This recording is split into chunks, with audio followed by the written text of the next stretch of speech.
The story most people remember feels safe. A girl, a storm, a magical land filled with color, music, and strange companions who somehow make everything feel lighter instead of darker. It is told as a journey of hope. But that is not how the story was originally written, and it is not how it was originally meant to be understood. Because beneath the surface of the wonderful Wizard of Oz is something far less comforting. Something that begins not with magic, but with collapse. To understand what Oz really is, you have to start before Dorothy ever arrives there. You have to start in the real world. The 1890s in America were not just difficult, they were breaking people. Entire regions of the country were trapped in a slow economic suffocation. Farmers worked land that no longer rewarded them. Seasons passed with effort, but without progress. Prices for crops kept falling, but the debts tied to those crops did not. A farmer could harvest more than ever before and still lose everything. Families sold possessions just to survive: tools, livestock, land that had been in their name for generations. And when that was gone, there was nothing left to sell except time. At the same moment, workers in cities were being reshaped into something colder. Factories demanded precision, repetition, obedience. A human being could be reduced to a function, replaceable, interchangeable. You were not valued for who you were. You were valued for what you could produce. And when you could no longer produce, you were removed. This was not a temporary hardship, it was systemic. And at the center of it all was a structure most people never saw clearly. The gold standard. It sounded stable, responsible, necessary. But in practice, it created a quiet kind of pressure that tightened over time. Money was tied to gold. Gold was limited, so money was limited. When money becomes scarce, everything slows. Prices fall, wages stagnate, opportunities disappear. For people who owed nothing, it might have seemed manageable. For people in debt, it was devastating. Every dollar became harder to earn, but no easier to repay. It was a system that did not need to collapse to cause damage. It simply needed to remain unchanged. There was another path being argued at the time: silver. If silver had been included alongside gold, the money supply could have expanded. There would have been more flexibility, more breathing room. But powerful interests resisted that change. Banks, financial leaders, political figures tied to stability over relief. They argued that gold was discipline, that anything else was chaos. And so the system held, even as people began to break under it. This is the world that shaped L. Frank Baum. He was not writing from a distance. He had seen failure. He had watched businesses collapse.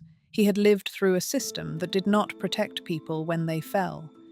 And then he wrote a story, not as a lecture, not as a political speech, but as something softer, something that could pass unnoticed. A fairy tale. Dorothy begins in Kansas, and even here, before anything magical happens, the tone is not joyful. The land is dry, the house is worn, the people are tired. This is not a place of opportunity. It is a place people endure. Then the storm comes. And it does not feel gentle. It lifts her out of reality and removes her from everything familiar. No warning, no choice. She is not guided into Oz. She is taken. And when she lands, the first thing that happens is death. Her house crushes the Wicked Witch of the East. There is no negotiation, no escape, no redemption. The story begins with impact and destruction, and then something is taken from that destruction: the silver shoes. They are placed on Dorothy's feet without explanation. No one tells her what they do, no one explains their value. She carries power without understanding it. That detail sits quietly in the background, until the very end. She is told there is only one way forward. Follow the yellow brick road. It is not presented as a suggestion. It is presented as certainty. This is the path. This is the way. This is how you get what you need. The road is gold, bright, solid, structured, and it is trusted without question. This is how systems maintain control, not through force, but through direction. Dorothy follows, and as she walks, she meets others who are already shaped by the same kind of belief. The Scarecrow. He introduces himself with a limitation. He has no brain. He does not question it. He accepts it as fact. And yet, from the moment he joins Dorothy, he demonstrates intelligence. He solves problems. He anticipates danger. He understands situations clearly. The contradiction is immediate. He is capable, but he has been convinced he is not. This is not just character design. It reflects something deeper. Farmers at the time were often dismissed as unintelligent, too simple to understand the systems that governed their lives. And yet those same systems depended on their labor. The Scarecrow is not lacking a brain. He is lacking permission to believe he has one. Then comes the Tin Woodman, and his story is not subtle. He was once human, but piece by piece his body was taken from him, replaced. A leg, then another, an arm, then the other, until nothing remained but metal. He did not choose this transformation. It happened gradually, and when it was complete, he could still move, still work, but he could not feel. He believes what he lacks is a heart, but what he has really lost is connection. This is industrialization made literal. A human being reduced to function, efficiency over identity, movement without meaning. He is not broken, he is emptied. Then comes the Cowardly Lion. And at first he seems almost comedic, loud, dramatic, overconfident, until something challenges him. Then he retreats. He doubts himself at the exact moment he needs to act. This is often linked to William Jennings Bryan, a man who could command crowds, a voice that could shake a room. But when it came time to transform that energy into change, he failed. The lion is not powerless. He is restrained by his own hesitation. Together, these three figures form a pattern. They are not random companions.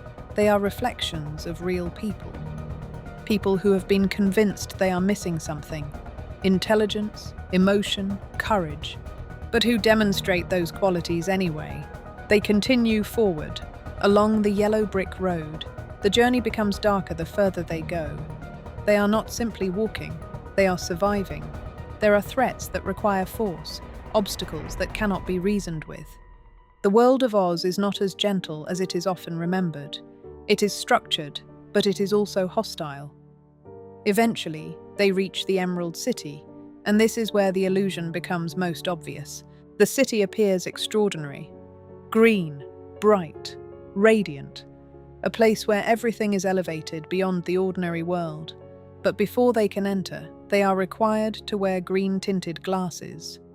They are told it is necessary. No one questions it. Through those lenses, the city becomes what it claims to be. But the color is not real. It is enforced.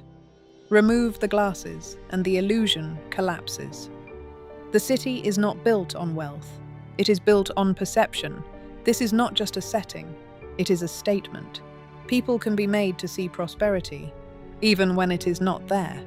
At the center of this illusion is the wizard, the figure everyone believes in, the one who holds answers. But he does not present himself honestly. He changes. To each person, he appears as something different, something larger, more powerful, more terrifying. He becomes whatever is necessary to maintain belief, and then he makes a demand. He will help them, but only if they destroy the Wicked Witch of the West. Again, the story does not soften this. It is not about overcoming, it is about elimination. So they go, they face danger again, they complete the task, and when they return expecting resolution, the illusion breaks. The wizard is not powerful, he is not magical. He is a man, hidden behind a curtain, operating mechanisms, creating effects, maintaining authority through performance. This is the moment the story reveals its core. Power can exist without truth. Authority can be constructed, and people will follow it as long as they believe in it. Even after this revelation, the companions still ask him for what they came for: a brain, a heart, courage. and he gives them objects, symbols, a diploma, a stuffed heart, a medal. Nothing about them changes physically, but their belief changes. And that is enough. They accept themselves, not because they have been transformed, but because someone told them they had. Dorothy is left with the same problem. She still cannot return home. The wizard tries to help her with a balloon. It fails. He leaves. The authority figure exits. And nothing is solved. Then comes the final revelation. Glinda appears, and she tells Dorothy something that should not be possible. The silver shoes she has been wearing since the beginning had the power to take her home. She always had it. From the very start, the journey was not necessary. The road was not necessary. The wizard was not necessary. Everything she was told to rely on led her away from the solution, not toward it. This is where the story becomes something else entirely. Because it is no longer about a journey to find something. It is about a journey that distracts from what is already there. The silver shoes. In the context of the time, they represent more than just magic. They represent an alternative, a different system, a different path, one that was present but ignored. People were told to follow gold, to trust it, to believe it was the only stable option, even when it led them into systems that did not serve them. The yellow brick road is not just a path. It is direction. The Emerald City is not just a destination, it is illusion. The wizard is not just a character, he is constructed authority. And Dorothy is not just a traveler, she is someone who already holds what she needs, but has been taught to look elsewhere. The story does not end with reform. It ends with realization, and that is what makes it unsettling. Because nothing external changes. The system is not rebuilt, the structures remain. What changes is understanding. And once that shifts, everything else looks different. Even the smallest details begin to feel intentional. The name Oz, often linked to ounces, the unit used to measure gold and silver, the forced green vision of the Emerald City, the road everyone is told to follow, the authority figure who turns out to be hollow. Each piece fits into a pattern, not perfectly, not undeniably, but clearly enough that it has been debated for over a century. Was it intentional? Was it coincidence? Or was it something in between? A reflection of a world so tense, so divided, that even a children's story could not avoid carrying its shape. What remains certain is this. The story is not as simple as it appears. It is not just about finding courage or friendship or home. It is about belief, where it comes from, who shapes it, and what happens when it is placed in something that was never real to begin with.